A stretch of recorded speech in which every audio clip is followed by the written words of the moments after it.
I could walk with the animals, talk with the animals, grunt and squeak and squawk with the animals. Good Lord. Dr. Dolittle is Chief Wiggum. This bird's gonna fly.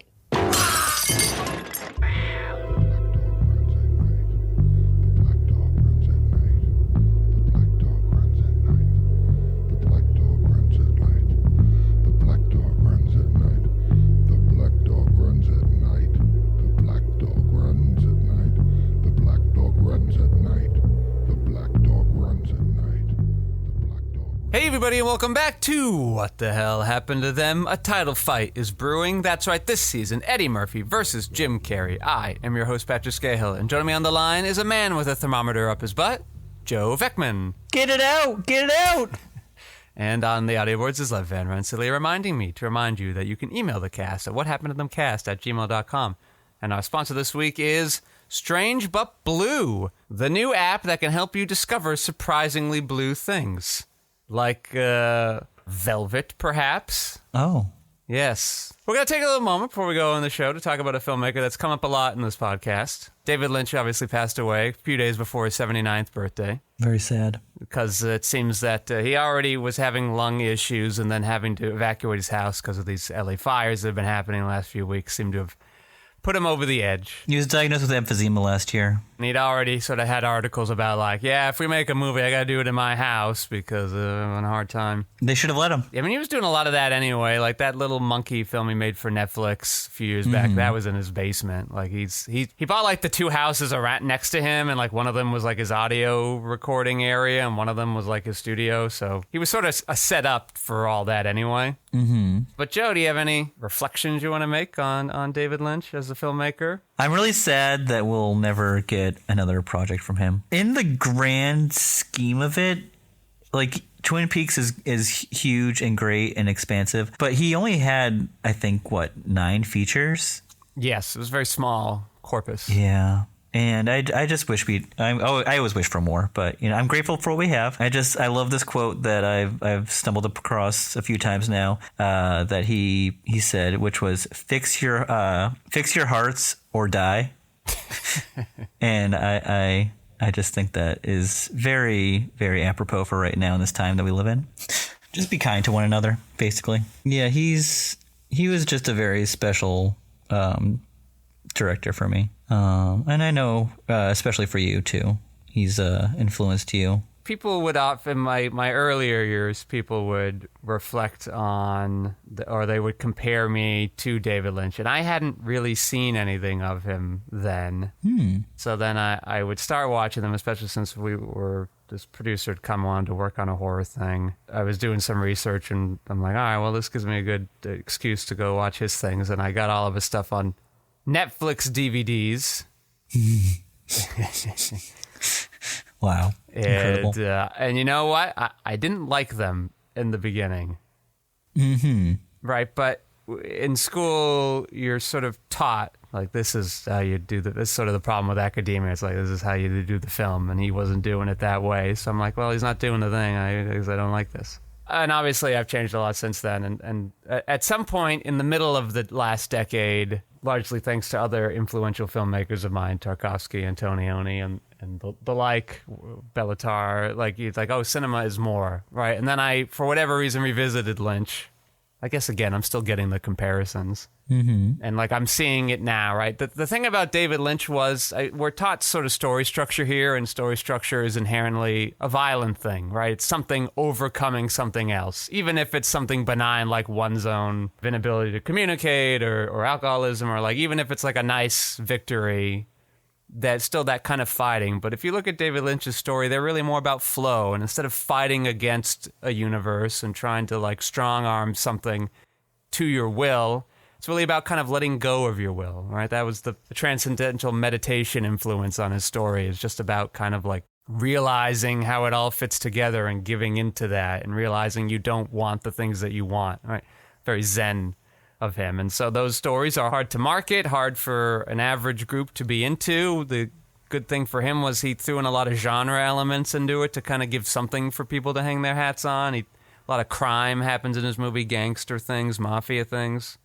And then those horror trappings that we talked about as well. So it was just refreshing to have someone like him in the American ecosystem. Admittedly, a lot of his films were co-produced by France. Making these stories in a time when less and less people like Lynch are coming out. And I've sort of been, I don't know, the last 8 years or so have billed myself as the next David Lynch. And that came around a lot sooner than I had anticipated, needing that void filled. You know, when you said it, I was first like, well, yeah, that made sense. I'm not surprised. And then I was like, yeah, I didn't really know him personally or anything. It's a little bit of a bummer. And then it was also like, well, he also hadn't made really anything in like 8 years. So he wasn't like this constant force putting out movies into my life. He just like had this small curated collection that I watched a lot and enjoyed and owned. So I'm like, well, I'm a little bummed, but I don't think I'm going to be sad. But then just these like quiet pockets of moments, it kind of hits you like, well, he's not there to kind of provide this love into that universe and this kind of understanding and this person who realized like it's not about control, it's not about that, right? That we're not individuals, right? We're all sharing a dream. Damn.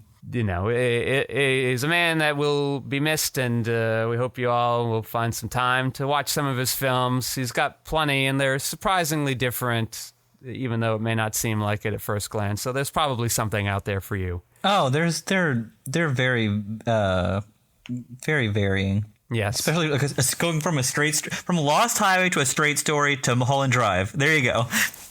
He has range. One could argue Lost Highway and Mulholland Drive are the same. One's just at night, one's at day.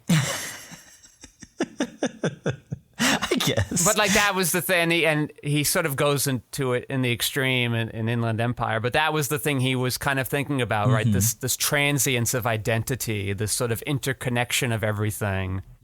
That's sort of what he's exploring in those films. Mulholland Drive wasn't supposed to be a film anyway, so you know it's not. No, but I'm glad it is. It's not technically, you know, he wasn't attempting to make Lost Highway again. He was trying to make a series, and then he got kind of backed into a corner last minute. Twin Peaks, I think, was going to continue. I think it had I think they got into the end of the second act. They had one thing they had to do left. It seems like David Lynch was trying to work on something for that before he died. So I guess that we won't know too much about, but it's not a bad ending. It just is it turns into a cautionary tale more than the usual optimism people expect of Lynch. Or at least from that character, Dale Cooper. And I don't want any more. I don't want anyone to touch it. Just leave it alone. Please, just leave it alone. All right, so with that, we will take a moment of silence.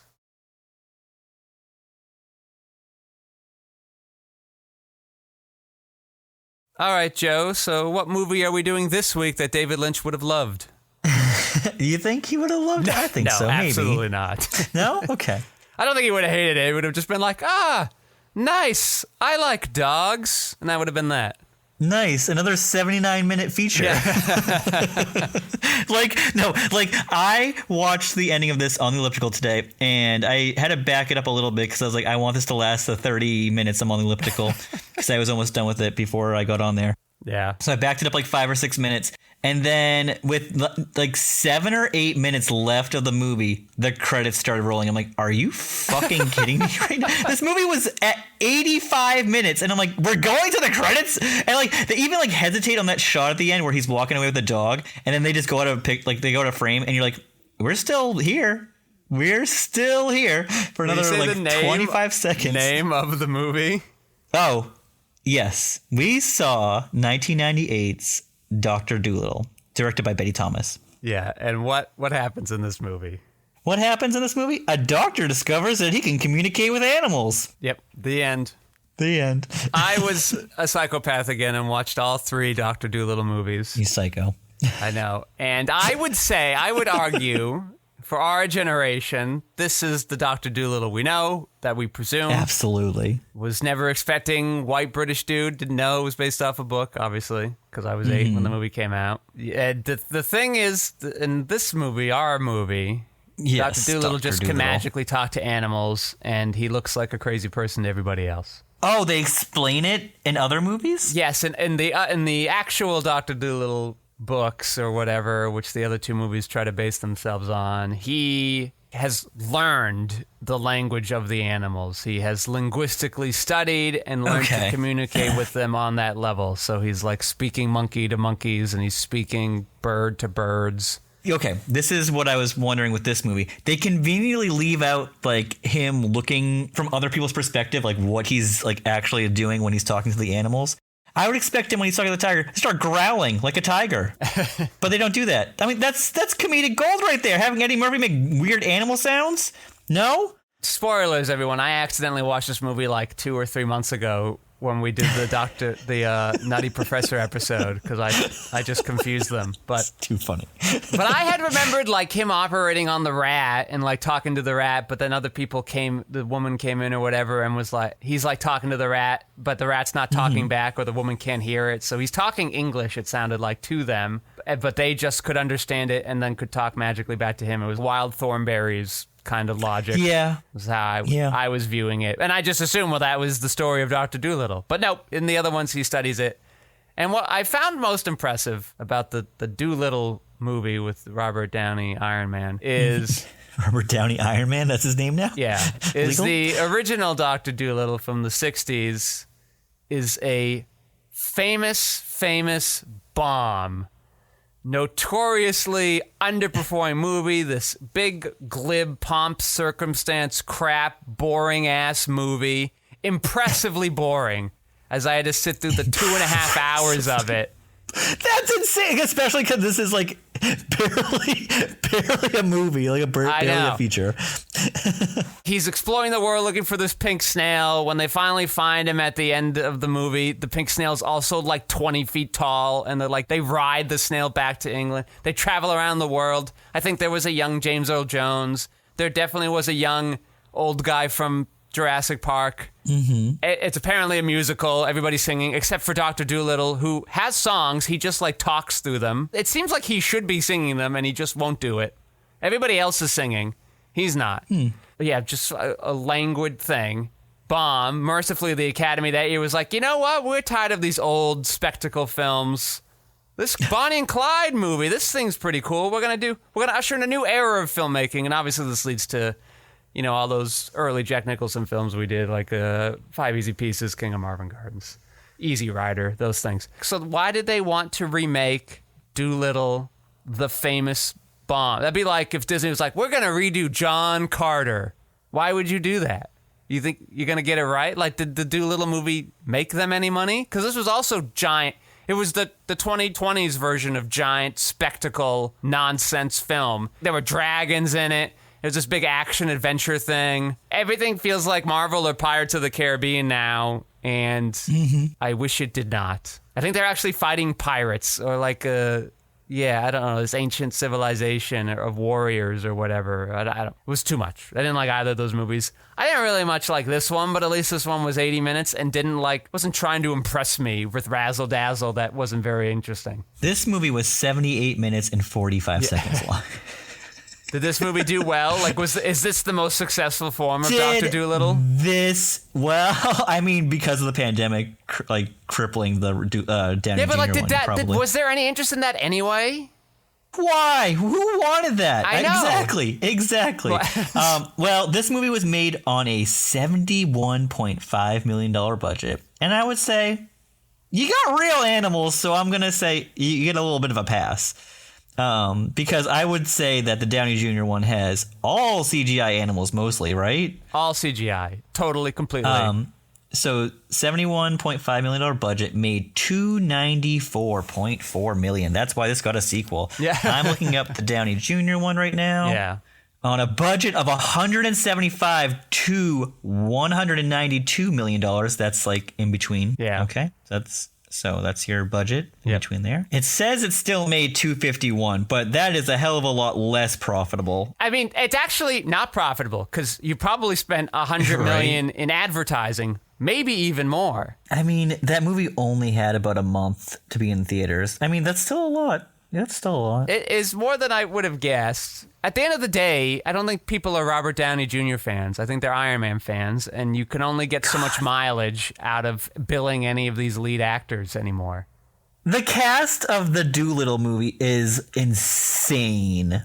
Besides Robert Downey Jr., I know it's all voice cast most likely, but you got Antonio Banderas, Michael Sheen, Jim Broadbent, Jesse Buckley, and in live action roles.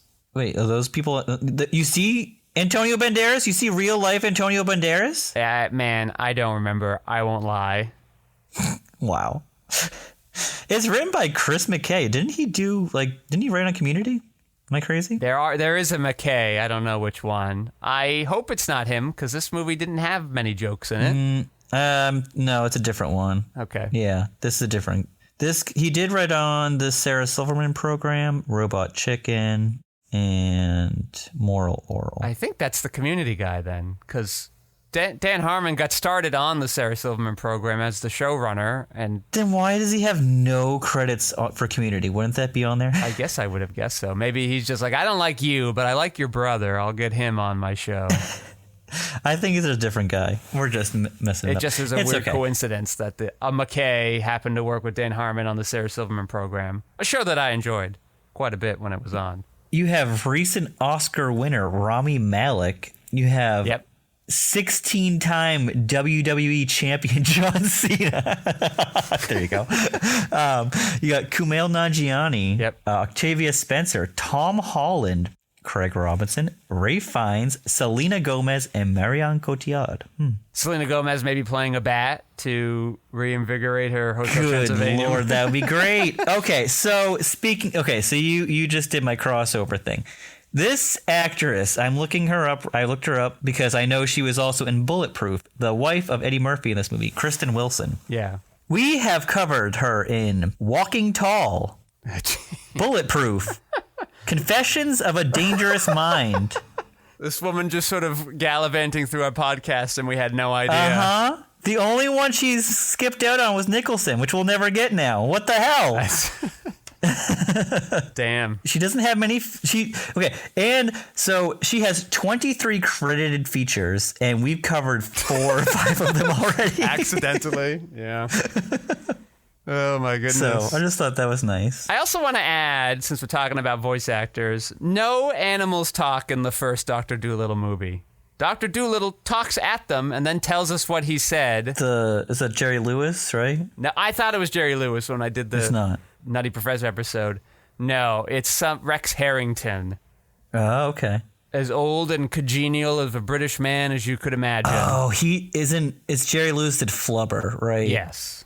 Yes. And the thing I'll give Robert Downey Jr.'s casting for is Dr. Dolittle is a misanthrope, right? He just doesn't like people. That's why he does animals. And so that comes across in Downey Jr.'s performance and in that script. That's the one credit I'll give it. Whereas in the 1967 version, Dr. Dolittle doesn't like people, but he says it in the nicest way. He's like, I just can't stand people. I don't get it. It's very funny that this whole thing. Okay, so here's a fact for you. Eddie Murphy is terrified of live animals and insisted that as many as possible be superimposed digitally in scenes. When he couldn't avoid acting in the same room as an animal, the shots frequently ended with Murphy screaming. And he's like, yeah, I'll do a sequel. No problem. Write that check, baby. The large variety of animals in the film required months of pre-production planning and patient training.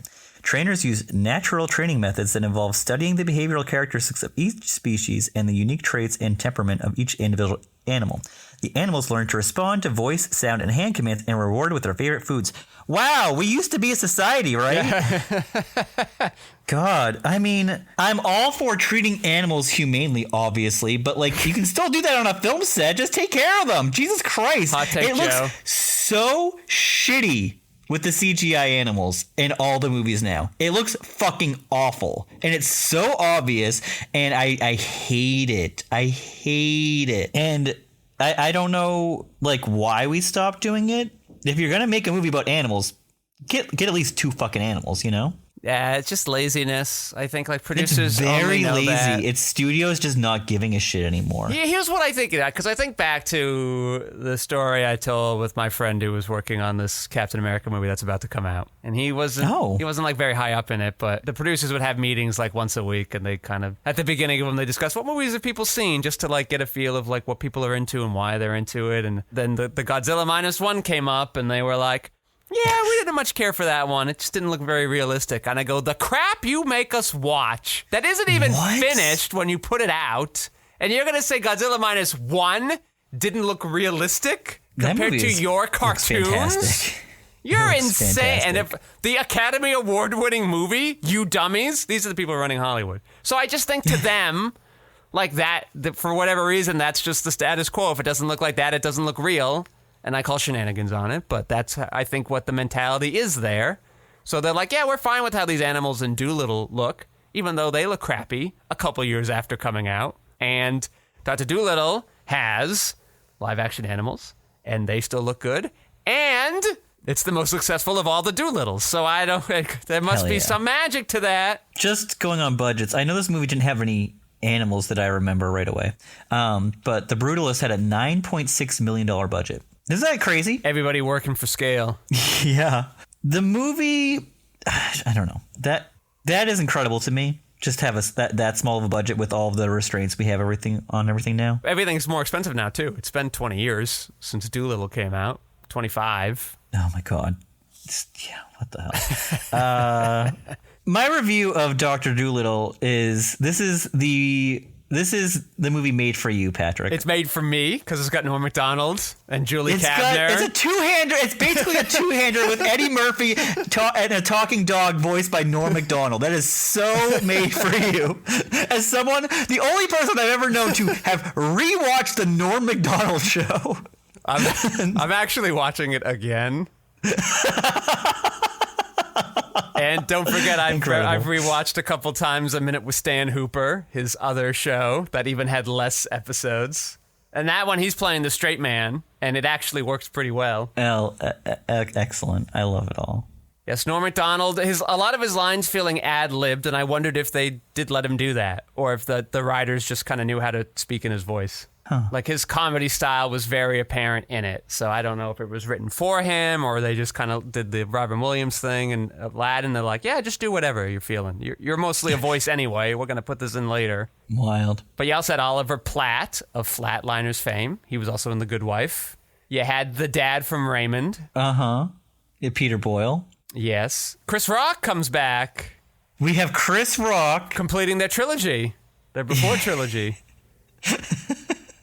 Wait, what did he do with them? He did that movie where he worked at the magazine, right? And he liked the lady with the feet. Remember that movie? Wait, he's in the... Oh, God, what is that stupid movie that I thought was fine? Oh, gosh.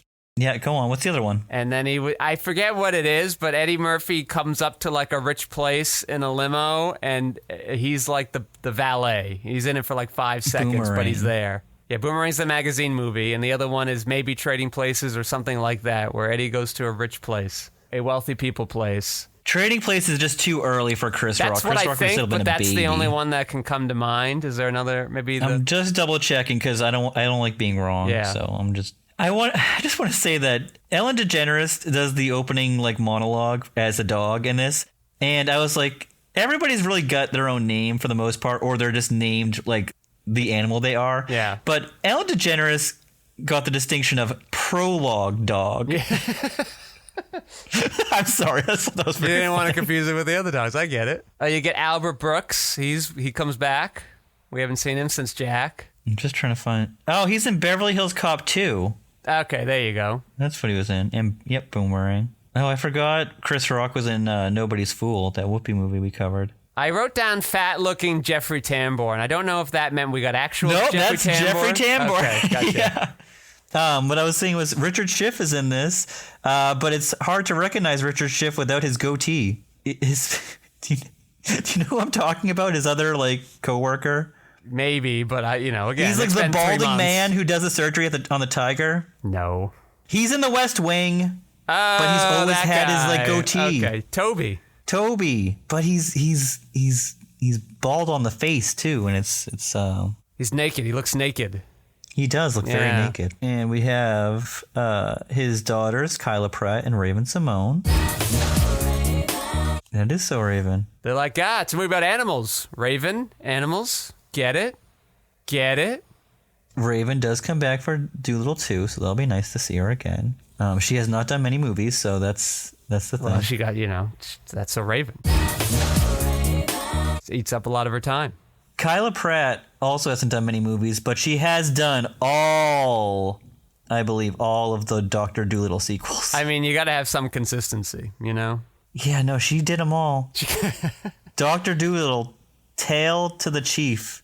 Wow. Good, that's a horrible pun. $1 Million Mutts is the last one, it looks like. So she's like an adult by that time, so, right? She's like riding this out as best she can. She's an adult by $1 Million Mutts. She's Hollywood ambassador John Voight in Super Babies, Baby Geniuses, whatever they're called. Just go, because that's all you got. Super Baby Geniuses. I think Baby Geniuses 2 is subtitled Super Babies. Gosh. Are you happy that you know that? Are you proud of that? I'm just playing. I guess I'd like to be able to refer to our future ambassador as the patron saint of Baby Geniuses. Oh, you know who else is in Beverly Hills Cop 2 with Chris Rock and Eddie Murphy? Gilbert Gottfried. And he's also in this movie. He plays the dog that wants the ball. Do you think they'd give him the duck role? But no, not for him.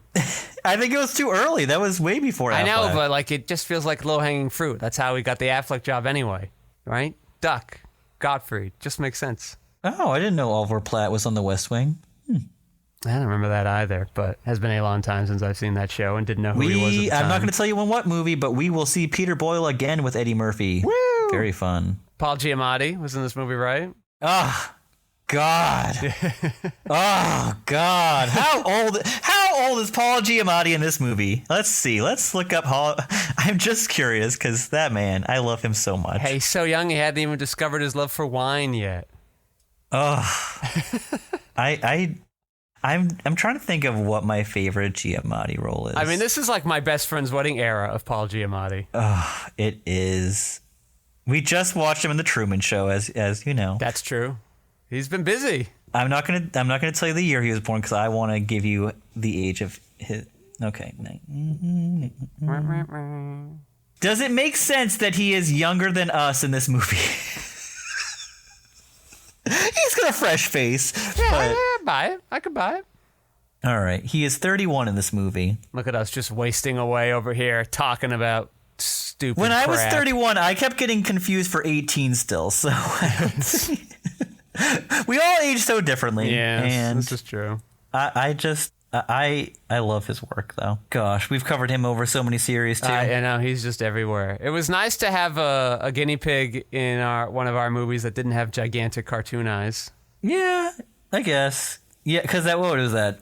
Bedtime Nutty Stories. Professor? Oh, fuck. Okay, so spoiler alert. Nutty Professor 2. Get ready for a fucking guinea pig again. Yeah, I know. This movie also had a wealthy curmudgeon who was angry at a tiny dog peeing in the hallway of his fancy apartment building. Does that sound familiar to you?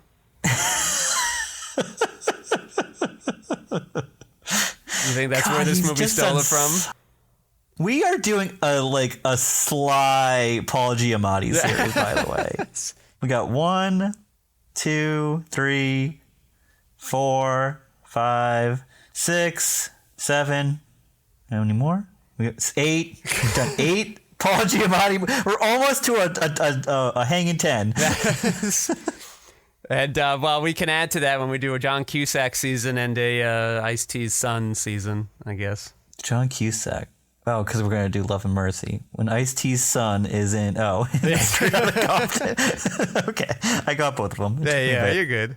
Also notable, this movie has an intense, high-stakes surgery that ends in a big fart. Oh, the rats.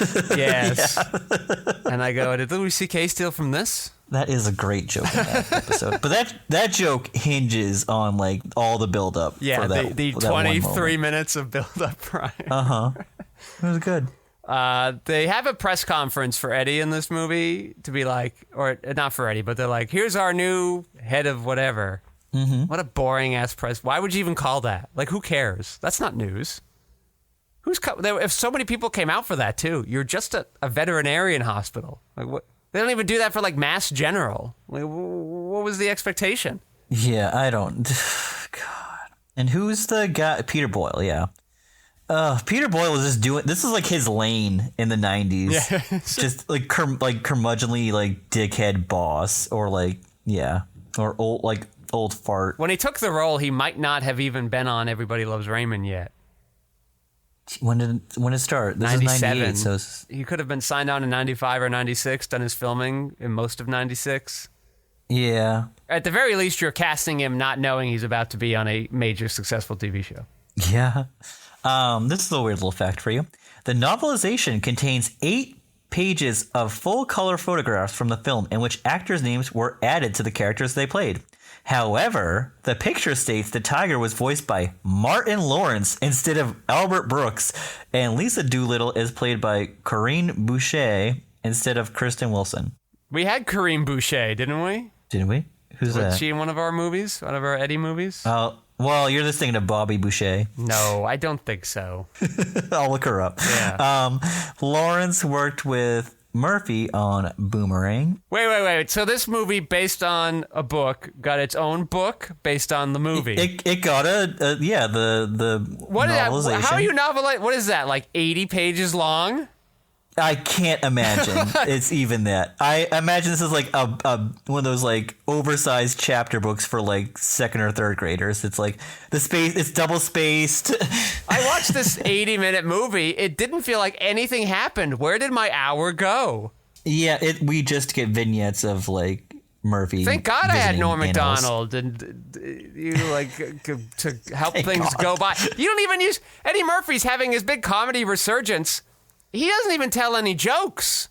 He's like the straight guy, and all the animals are weird. Yeah, you're right. And he's not even like flustered straight guy. Where he's like, what am I gonna do? And when Jim gets flustered straight man and liar, he's like freaking out all the time, and that's where a lot of the comedy comes from. Eddie, the pen is royal blue. Yeah. My favorite joke. Eddie could be like freaking out about all these animals and having to do a bunch of slapstick to like hide them or whatever. And then, like you were saying, we could see a lot more scenes of Eddie talking to the animals from other people's perspective and being like, "This guy's a fucking weirdo." God, like, can you imagine if Eddie was just like going like squeak squeak squeak or something, or like just talking like a rat or something? That's great. There we go. Comedy gold. Like you have a comedy actor, one of the most famous on the planet at the time, and you don't really do anything with him. Let alone, why would you spend so much money on him? Like, why would Eddie want to do it? This seems so fucking boring. You know, I think I've seen the first Dr. Dolittle. I'm saying I have, but I don't think I've seen it since I was like 8 or 9 years old. The second one I remember I saw in theaters, and I think I remember Eddie doing like animal noises. Like he's like, I don't know if he's talking to them, but he is doing a lot more animal noises because he does an elephant, and that was like a joke in the movie. Like he does like an elephant. He's like, I almost got a brain aneurysm or something like that. Yeah, I only remember one thing from watching the movie in the theater, and we all know what that is. We all know what the one thing that stands out the most in the movie is. And we can go, not spoil it for anybody and wait till we get to that episode.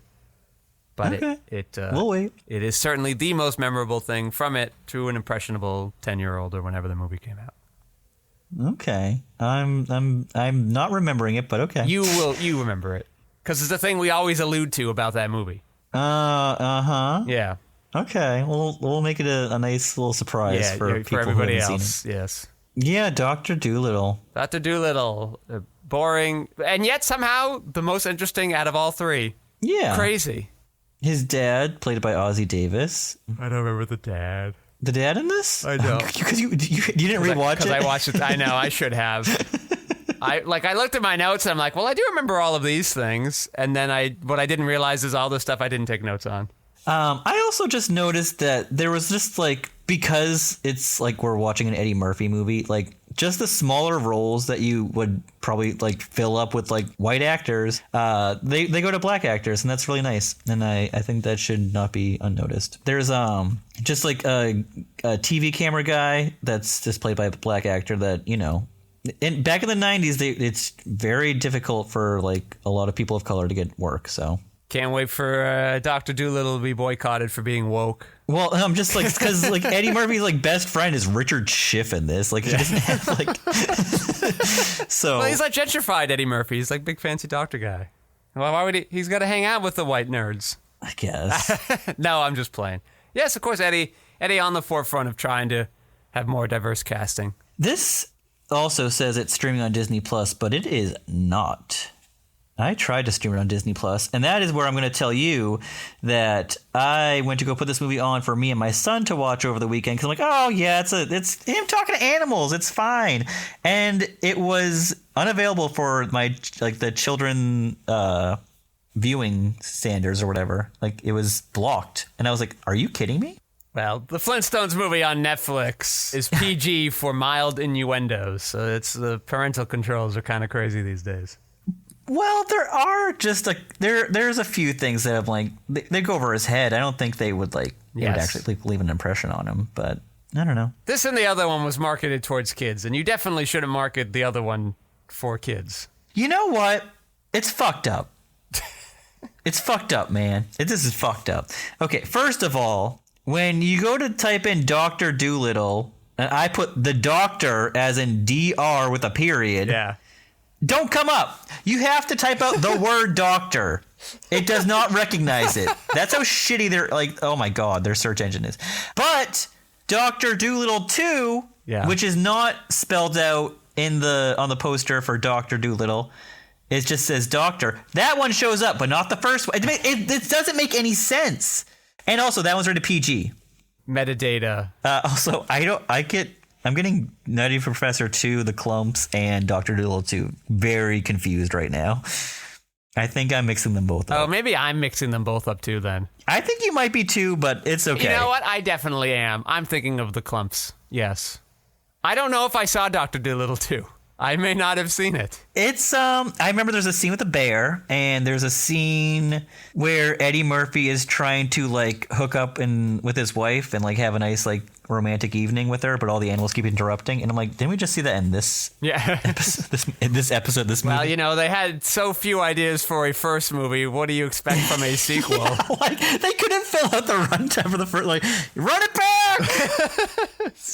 Run it back! It's going to be like Home Alone 2. It's just going to be the same thing, but in a different city. Oh, man. You got city animals, maybe, or he's going to be in the country. It's the same length. Yeah. 87 minutes. All right.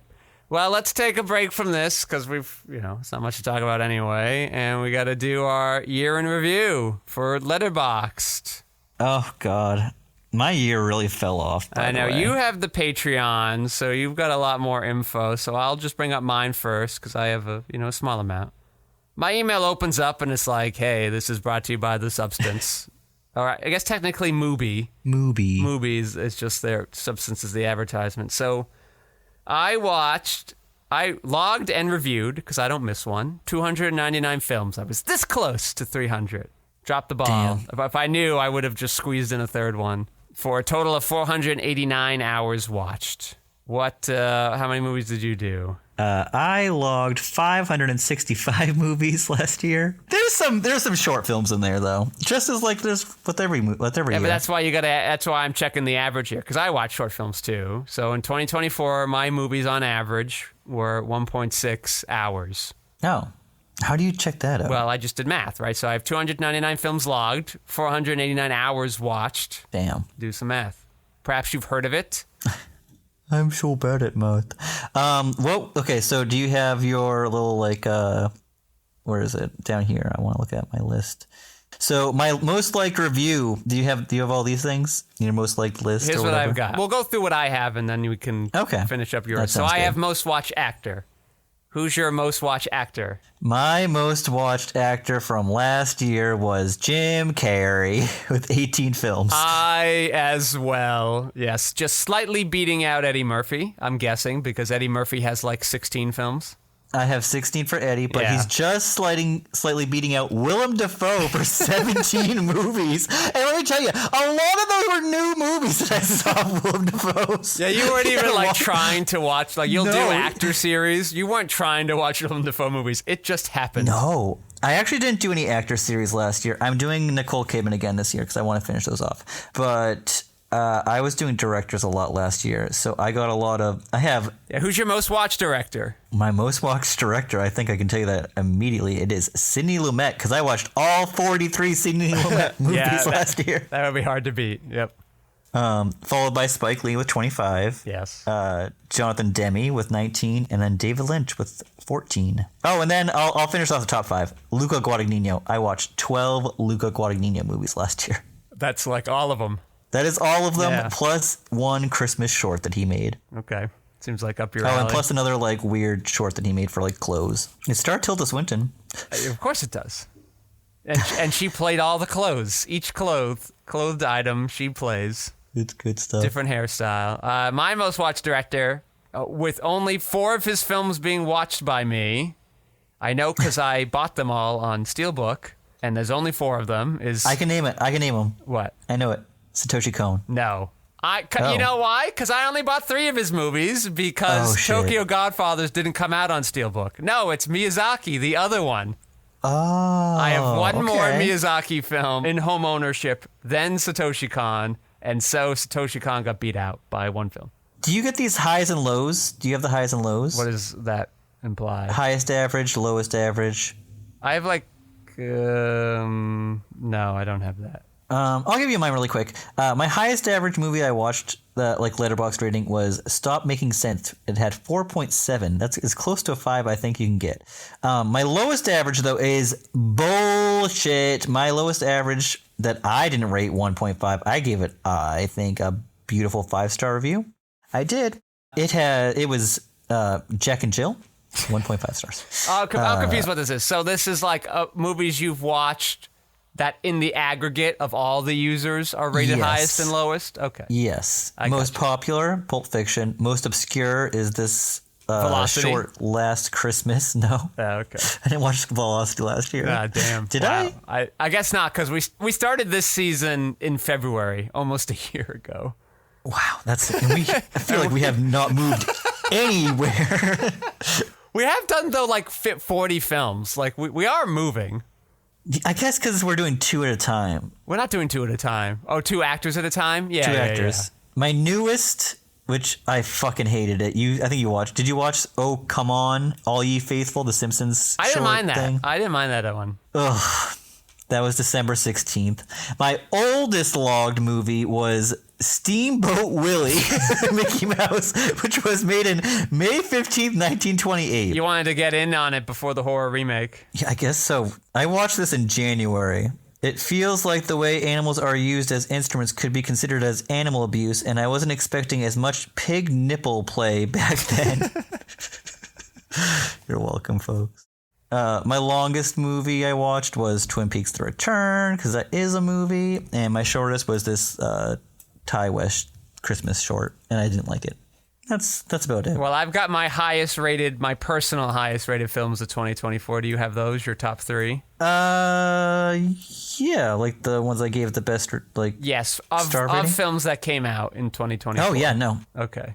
I gave 1, 2, 3, 4, 5, 6 movies 5-star ratings that came out last year. Okay. That's not bad. That's pretty good for me. I'm laughing because my top 2 are 4.5 stars, and then there's no 4-star, and then it's 3.5 stars. Jesus. Gotta like them more often. So, yeah, my 2 4-star films, and they seem to be going somewhat in order that I watch them, I guess, because I don't know how you... It should be like the release order. It's I Saw the TV Glow and Bird. Oh, yeah. And then the 3.5 star, and there were a few of them that came out in 2024, but the one that got picked by Letterboxd, this email, is The Substance. Great movie. My 5 stars were Dune Part 2, Challengers, Anora, I Saw the TV Glow, A Real Pain, and Queer. And then my 2 4.5 stars to fill up my 8 were The Substance and Love Lies Bleeding. All right, and then this is sort of random, but I guess my most watched week was week 12, March 18th to the 24th, where I watched 13 films. And I took a look back. There was not really... The year before was that week I did the Godzilla movie marathon, where I watched like 20 films, but... This one, it was just sort of random. I just, for whatever reason that week, just decided to watch a lot of movies. My most watched day of the week was Monday. On Mondays, for whatever reason, I watched 65 films. Oh, mine's probably Sunday. Yeah, Sunday. My days with least films are Saturday and Sunday. Mine looks like Thursday. No, it's Saturday, actually. My first watch of the year was on January 2nd. It was Shin Godzilla. That was on purpose. I wanted to start my year off correctly. And then last watch was Bridesmaids, like 10 minutes before the year ended. I finished that up, quickly logged it. First film was Cars for Julian. Sure. My last film was Smile 2, and I have not seen Smile 1 yet. It was a big point of contention. I was like, do I watch Smile 1 Smile or do I 1 just watch sucks. Smile 2? I don't know why you watch Smile 2, but good for you. Because I saw the giant monster picture at the end. I'm like, what's that giant monster? And I'm like, that's the only thing I really liked in it. Yeah, well. Oh, I just want to tell you my most liked review. Oh, I don't have that. Go on then. My most liked review. I have 4 likes for my review of Red 1, which was, I never thought anything could actually kill my holiday spirit. And then I have my most liked list was my Sidney Lumet list, which got 6 likes. That's nice. I'm glad that people look at my thing. Very good. My last 2 are most watched theme and most watched nano genre. Oh. Most watched theme, unsurprisingly, considering what the Tubi trash I watch: horror, the undead, and monster classics. Godzilla usually gets lumped into that too. Yeah. So between those two, between that and Tubi, I'm not surprised. That's my most watched theme. My most watched nano genre, similarly following, is scary, tense, and what I was confused as what it would mean as a genre, cliche. What cliches? That's a weird thing. Cliche, I don't think is a genre. And also, what movies am I watching that are cliches? I mean, they'll tell you. If you just click on it, they'll tell you. I don't think it works for me, maybe. All right, no. You go on. My themes, my most watched themes, 78 films, crude humor and satire. Are you sure? It's all of our Eddie and Jim movies, I guess. Yeah, I see it's a lot of Eddie and Jim now that I'm going through it. And my nano genre was 15 films of weird, disturbing, intriguing. Oh, followed by villain, bullets, criminal. Bullets. Okay, that all makes sense. But weird, disturbing, and intriguing. Oh, a lot of David Lynch. Yeah, makes sense. A lot of Satoshi Kon. The Beast. Did you ever see The Beast? No, that's on Hulu Bertrand now, right? Bonello. What is that on? I bought it. It's on Criterion. Yeah, maybe it's not that. I don't know. I'm trying to think of like what are the Oscar-y kind of movies I have left to watch now that I had my big week at the AMC. I guess like streaming things like Royal Pain I see is on Disney. Yes, please watch that. And, I love that movie. The Beast maybe will get some look, so I got to find that. I hope The Beast gets some look. I don't think it will, but it should. What else do I got to keep is any other Oscar-y, buzzy releases still coming out in January I got to look out for?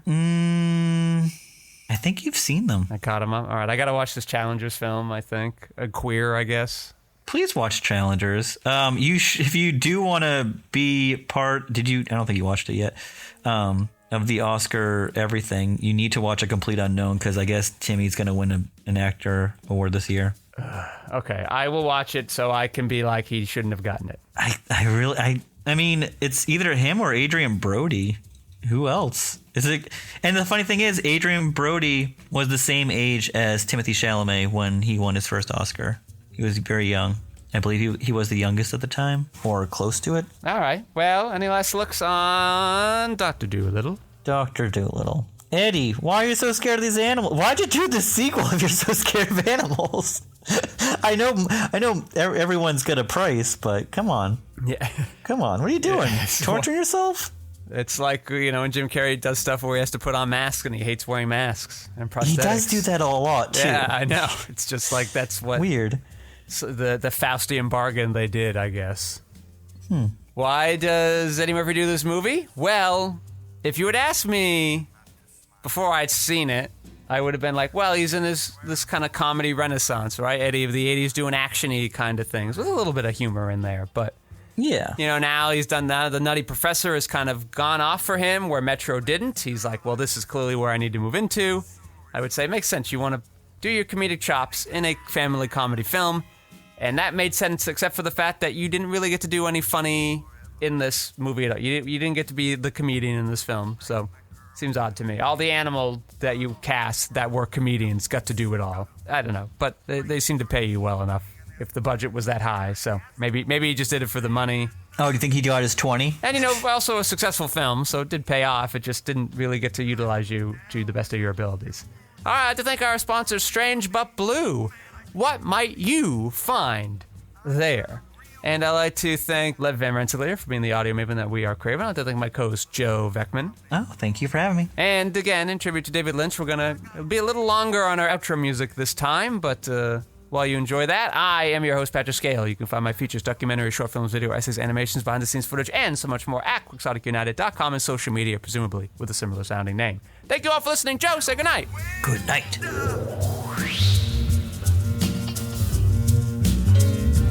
Is howling like a cold steel train. Girl has left me, not coming back again. Got rusted bullet holes in the Dodge and a hot burn like a solar flare. The grass by the house is dry, man, and the horse fly buzzes, buzzes, buzzes. By the big mistake in the distance, man, I see myself start to smile. I got a real indication.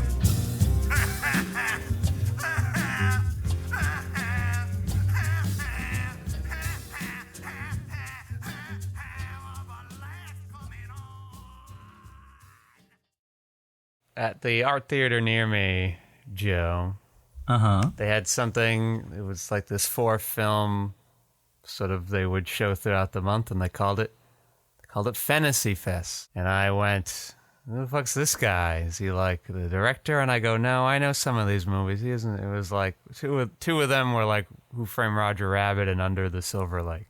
Mm-hmm. And I was like, I can't imagine that it's saying, like, is it an art director? Is it? I could look him up, but I just didn't. I didn't care that much. So I went to the Under the Silver Lake movie there, and it opened up with a little clip of this guy, this Fennessey guy, talking about this movie. Well, apparently he's like some movie podcaster guy. And Are you talking about Sean Fennessey? I guess. Yeah, I love him. I listen to his podcast all the time. Okay, well. I'm a huge fan. I love him. So I guess he picked 4 films for the Frida to show and had a little thing about like why he picked these films. And I guess it was about like L.A. detectives or something like Hell that. yeah. I don't know. Then I was like, we could do that. We're a famous movie podcast, quote unquote famous. Yeah, your interpretation of famous. Why don't I go to the? I'll go to the theater and be like, listen, what the hell happened to them? Let us pick a movie. We'll pick a movie from each of these people for you to curate. We'll pick an undiscovered classic of these people. So you're bringing up Tommy again, aren't you? No, they actually showed Tommy. Oh, okay. I was annoyed too because that was during the Godzilla festival, so I couldn't see it. What would you pick? What would be an underrated, unsung Jack Nicholson movie? Do I even need to say it? Is it Blood and Wine, right? That was like right off the dome, right? Come on. Wow. I'm going back. Where did I rank that? That was pretty high up. Jesus. Where's my Nicholsons? Blood and Wine. Right? That's the one with J-Lo, right? Yeah, well, no. Yes. I keep wanting to call it Swordfish, and it's not. It just opens up with a swordfish. It just opens up with a swordfish. I'm like, no, Swordfish is a different movie from the 90s. Okay, here's my... I mean, it's number 10. And I feel like out of the top 10, that is definitely the one. That's certainly high, because I bet that's in the 40s for me. Most likely. I'll go take a look. I'm looking right now. Yeah, my top 10 are pretty, like, very, very well known. I guess it's maybe higher Carnal than Knowledge is like lesser known, maybe, or 5 easy. Blood and Wine 27. Wow, that's crazy. It's a good movie. I would not have guessed. It's just Jack Nicholson's done a lot of snoozers, I guess. I gave it 4 stars. You gave it 2. Yeah, maybe I could force people to watch A Safe Place. That could be my underrated Jack film. Or The King of Marvin Gardens. You love that I one. feel like that one is like that, and the Five Easy Pieces and Chinatown. Ooh, The Shooting, Joe. I could make them. They would love The Shooting at the art theater. Wow. If I really wanted to be trolly, I could be like, guys, Velocity. I have the DVD. You can just borrow that. Velocity? Yeah, you can advertise. You got a young Jason Sudeikis and the guy from Lost, the fat guy from Lost. I have this like little hidden gem that no one's ever heard of. It's called The Departed. Have you heard of this? He makes a rat face at one point. It's classic. You got an underrated Sandler, Sandler film no one's seen. You think? Of course. Oh my God. Yes, of course. Let me grab my Sandlers. Let's see. I got a Sandman that no one likes. It's Jack and Jill, motherfucker. Who plays Jack and Jill? It is so ready for reclamation. Yeah, every now and then they do a little mini thing where it's like in defense of, and they'll like have a little like Q&A. Maybe I just put Hustle in the theater for the first time. Hey, there you go. That could be a good one. Yeah. I would put Waterboy. Because of course. That doesn't get any retrospective screenings. Where's our Julia's? Yes. I would obviously pick Full Frontal. I don't think most people have seen that or heard of that. That's a good one. That one's an easy one. My Best Friend's Wedding, if I wanted to do something a little more crowd-pleasing that might draw in more people, that would be fine. Maybe I could make them sit through... I guess I really like Closer. I could put that one in there. A little artsy for them. If I thought they might be able to brave our new Hollywood ambassador, Mel Gibson, I could put in that movie they did, was a Conspiracy Theory. I would troll and just put, hey, it's a Nolte Roberts classic. Who loves trouble? I do. No one in the audience, apparently. They've all left. Yeah, it's a solo showing, just me. All right, The Rock. The Rock's Southland Tales. Yeah, I know. Hard not to. No. We're not going to torture anybody. I know. Well, I might. Like, Southland Tales feels like something that they might put in theaters often. Only time I've ever seen that playing in a theater, because even its theatrical release was pretty limited. Yeah. The only time I've seen it was at the Brattle Theater. It was just part of like a weird movie week or whatever. And that was playing. And we saw it with this like small independent movie about this baby who talks to the fetus who talks to the mother inside the womb and says, you need to kill these people. I think it's called, hold on, is it Prevenge? Is that what it is? Wow, that sounds exactly like what it would be called. Yeah, it's Prevenge. It was fine. It was weird. It was a weird movie to put with Southland Tales. But we were like, yeah, sure. Yeah, okay, so maybe it's Southland Tales, the Cons cut. Yeah. Right? Really give it to them. Really give them the whole experience. Of course. And we haven't really done all the whoopies, but of the ones we've done, I'd make them play Boys on the Side. Boys on the Side, yeah. If I were mean, the dinosaur one, but I don't wish that on anybody. Yeah, Boys on the Side, or maybe... Yeah, I don't know if we knew what we were getting into with Whoopi. There were some good ones, and then there were some real stinkers. Well, that's what happens when you have 400 films. That's true. Bound to happen. And then we're not very far in Jim, but so far, some Finders Keepers for you. Finders Keepers. That's a beautiful pick. I don't think it's going to get better than that. Even on the Eddie Murphy side. I don't really... How do you top Finders Keepers? I don't really love any of the unsung gems. Maybe Earth Girls are easy because it's just weird. I don't know. Yeah. All the ones I've liked the most so far are the ones everybody knows. For the Eddies... Full Frontal and Waterboy a lot, but Southland Tales, I guess, yeah. But I guess that's my style, is to like the underappreciated crap. That's sort of what... It's just like Jim. Like that. Just crap. Yeah. Where am I putting Dr. Dolittle? Let me see. I don't know. Well, I guess we'll revisit those two when we finish the end of the... What would our fennessey picks be? Yeah.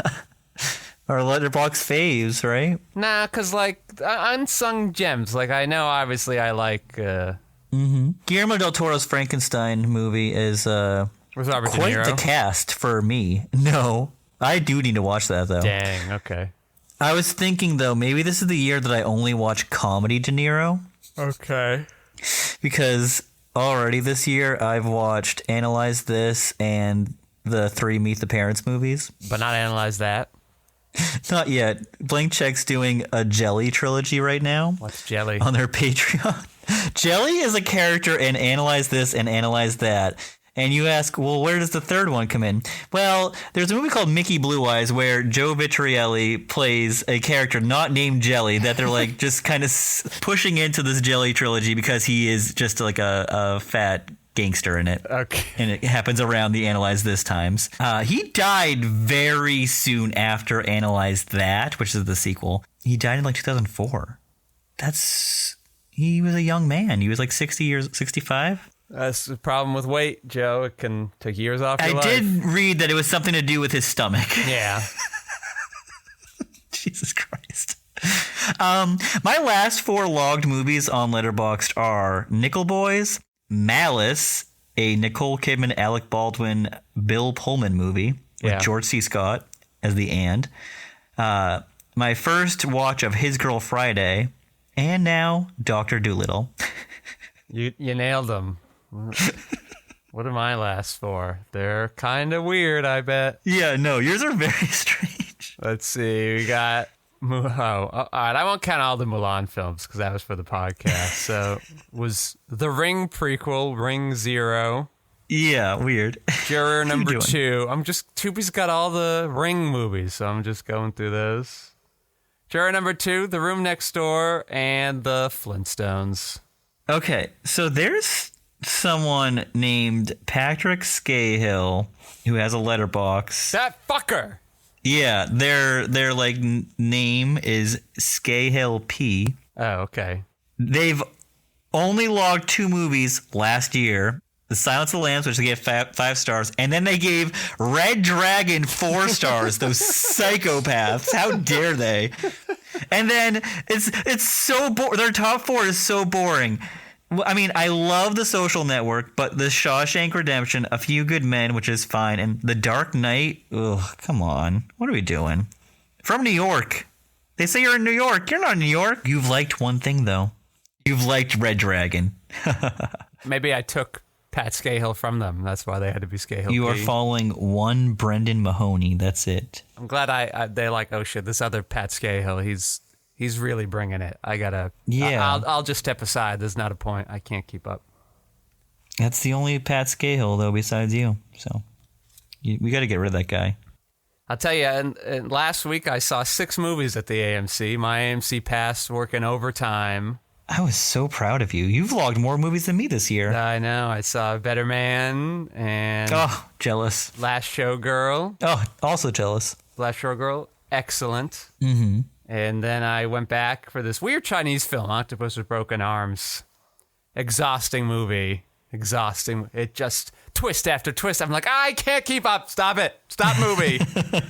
You were doing fine. You didn't need to do all this. Uh-huh. But I went for a little Mandarin education. So I'm like, all right, I'm picking out some of this. I'm getting it. Then we took one day off. We took Thursday off because I did a double feature on Tuesday of Better Man into Last Showgirl. That's kind of what I did on Sunday. I saw those 2 very, very long movies on Saturday. Yes. And I was like, I miss my kids, so I'm going to my kid all day Saturday.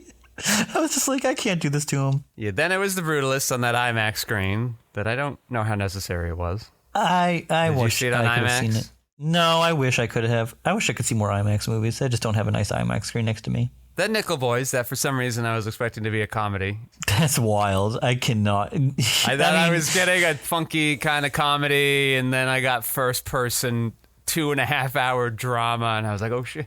First person followed by some, spoiler, third person. It's like out of body first person. Mm-hmm. I would call it. Very good. I don't even know how you, like, that camera rig must have been so strange to have on. Yes. Very tough. Anyway, yeah, I got the ticket and I was like, 2.5 hours? I don't want to see a 2.5 hour comedy. What the fuck? Yeah, you're like, this is not a Judd Apatow movie I'm into. I'm not doing that. And then I was like, oh, what are we doing? Oh, we're somebody's point of view. Oh, we're not leaving it. Okay, I'm going along for the ride here. And then it was just like, am I going to get tired in this first person thing? And then it just kind of went away and I was on the ride and I was like, this is great. Way better than Green Book. Fuck you, Green Book. Poor Nickel Boys has the worst release in quite some time for an Oscar predicted movie. And I don't think it stands a chance to get any nominations. Unfortunately. I'd like to be proven wrong, but I don't think so. It's just been so underseen. And The Room Next Door. Yeah. Which I didn't much care for, but you might, since you're into that vibe anyway. I do. And two actresses I love and adore. Yeah. Okay. Enough. We gotta talk about this movie. I'm going to look up some Betty Thomas while you drink your water. Drink water and get the show started. Oh, shit. Is this... Oh, my God. Stop no it. way. Stop it.